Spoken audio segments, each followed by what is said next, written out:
Hi guys, welcome to my channel. My name is Tito and welcome to the fourth episode in my series where I review the episodes of Shop Talk. Shop Talk is a Christian men's show here on YouTube, and I think for the past 4 or so weeks I've been looking at each of the episodes that they release every Friday.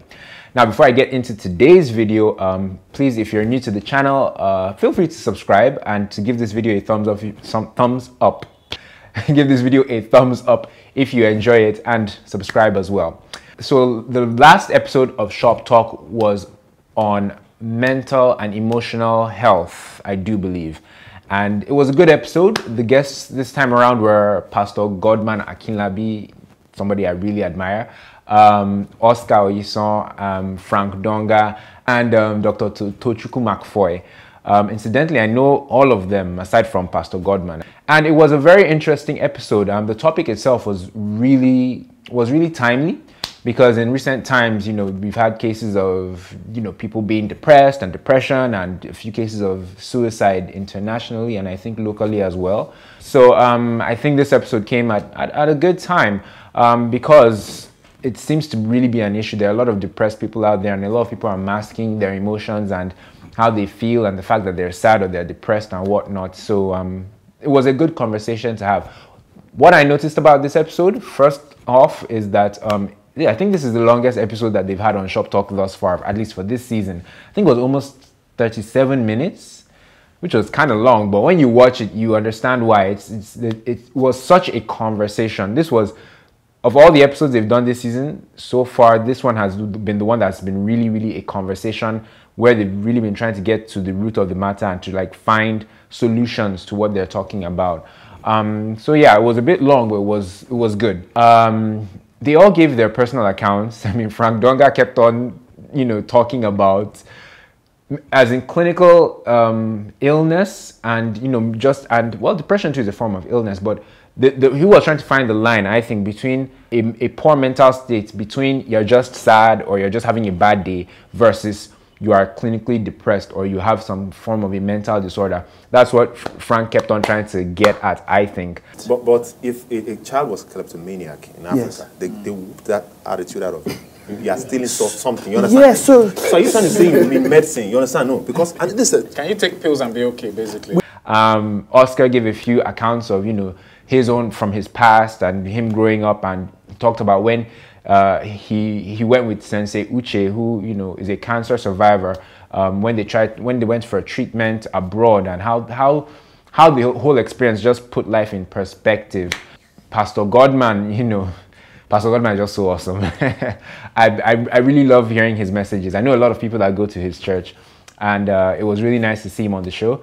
Pastor Godman was just Pastor Godman. He just tackled everything in the awesome way he does. And he gave his own personal accounts as well. I liked when he talked about when he was courting his wife and when he got married, and how, far along in life he thought his wife was, and how behind he thought he was. But he just, kept on saying to himself, for the first 5 years of his marriage, that, look, she must have seen something great in you for her to have married you. So why are you putting yourself down? She schooled, part of her schooling was in the US, part of growing up, I grew up with an accent, and, when he's going in that down, all those kind of things, so already, one thing that didn't dawn on me was that there has to be something good about you for this lady to decide to marry you, despite this disparity in background. That was really reassuring, because I think those moments of self-doubt, especially when someone of interest is concerned, like, a spouse or a boyfriend or a girlfriend, those moments tend to happen.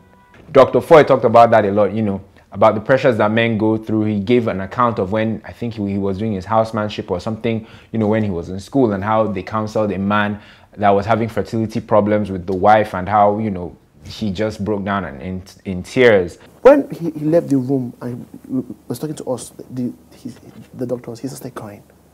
He said, why? He said, for the past, I think it's about 6 years, that the woman's mother has told the man to pack off the house, that this is him. He has, and I realized that a lot of men are abused. And they did list a few things that us men go through, and I really could, you know, I could relate, even though there were some of the things that they said were things I haven't experienced for myself, but being a man, I understood where they were coming from. This episode was really more of, you know, the men having a heart-to-heart, talking about the things that relate to them and things that get them down and the pressures generally that men face. And to be honest, a lot of men are under a lot of pressure, but we just don't talk about it. We don't share as much as women do, and we just, you know, we tend to bottle it up and, you know, just say, hey, be a man. And I guess that's why they say that life expectancy for men is, you know, lower than it is for women. But yeah, they did talk about a lot of the things that we face silently and whatnot. But I think the general summary of the episode was, don't suffer in silence, talk to people, seek professional help if you need to, because, you know, it's not strange. There's, in Africa, this part of the world, there's that stigma that, oh, you should be strong, or it's a spiritual thing if you're going through certain types of, you know, challenges or emotional things. We need to break that mindset and, you know, address these things either through counseling, through talking to people, or even through medical help. So yeah, that's essentially, I think, what the episode was really about. And like I said, it came at a really good time because there's this perception or this feeling in the air, in the atmosphere, that a lot of people are going through a lot of tough times. I mean, the country actually is a bit tough right now, and, you know, things are very hard for a lot of people. So there's that tendency for people to be depressed and to pick up all kinds of vices just to cope. So yeah, if you're out there and you're going through things, reach out to someone, you know, find a phone number that you can call, or visit a website where they can counsel you or tell you what to do, or talk to family members or talk to a professional and seek help, because help is out there and you are not alone. So yeah, that's pretty much, you know, my recap of the last week's episode of Shop Talk. This video, I know, is coming a bit late. I've been a bit busy. Hopefully with the next review of the next episode of Shop Talk, I'll be much better at it. Thank you guys so much for watching. Be sure to check out the episode of Shop Talk in question on mental and emotional health. It was a really good one. You should watch it. I'll leave a link to it in the description box below. Feel free to also like this video if you enjoyed it by giving it a thumbs up, and subscribe to this channel as well. Thank you guys so much for watching. I will see you next time.